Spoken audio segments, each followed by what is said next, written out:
लोक से आइले काला नगवा हो, नगवा बैठेले अंगनावा। शिवलोक से आइले काला नगवा हो, नगवा बैठेले अंगनावा। बैठेले अंगनवा हो, बैठेले अंगनावा।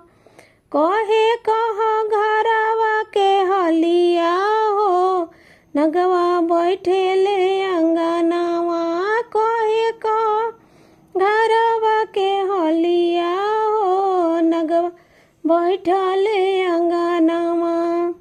कैसन तोहरे सास बड़ी, कैसन तोरे ससुर। कैसन तोरे सास बड़ी, कैसन तोरे ससुर। कैसन बाड़े तोहरो सजनावा हो, कह घरवा के हलिया। कैसन बाड़ तोहरो सजनावा हो, कह घरवा के हलिया। शिवलोक से आइले काला नगवा हो, नगवा बैठले अंगनावा। रानी जैसन सास बड़ी, राजा जैसन ससुर। रानी जैसन सास बड़ी, राजा जैसन ससुर। राम जैसन हमारो सजन आहो, कहिया गुरुजी से जाके। राम सन हमारो सजनावा हो, कहिया गुरुजी से जाके। शिवलोक से आइले काला नगवा हो, नगवा बैठेले अंगनावा। के तोरा करम लिखले, के तोरा भगिया। के तोरा करम लिखले, के तोरा भोगिया। कैसे दिहले तोह के आशीषवा हो, ऐसन मिलल परिवारवा। के दिहले के आशीषवा हो, ऐसन मिलल परिवारवा।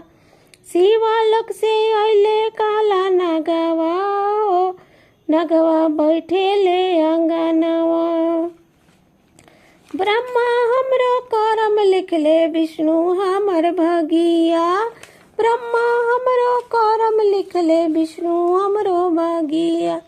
गुरु दिहले हमके आशीषवा हो, ऐसन मिलल परिवारवा। गुरु दिहले हमके आशीषवा हो, ऐसन मिलल परिवारवा। शिवलोक से आइले काला नगवा हो, आके बैठेले अंगनावा। के कर चरचवा कैलू, के कर पूजा नावा। के कर चरचवा कैलू, कर पूजा नावा। के कर के मन में बसवालू हो, ऐसन मिलल परिवारवा। के कर के में बसवालू हो, ऐसन मिलल परिवारवा।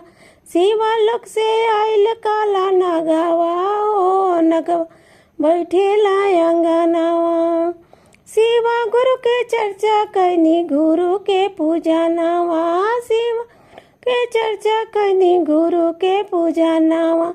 गुरु जी के मन में बसवानी हो, ऐसा परिवारवा। गुरु जी के मन में बसवानी हो, सन मिलल परिवारवा। शिवलोक से आइल काला नगवा हो, नगवा बैठेला अंगनावा।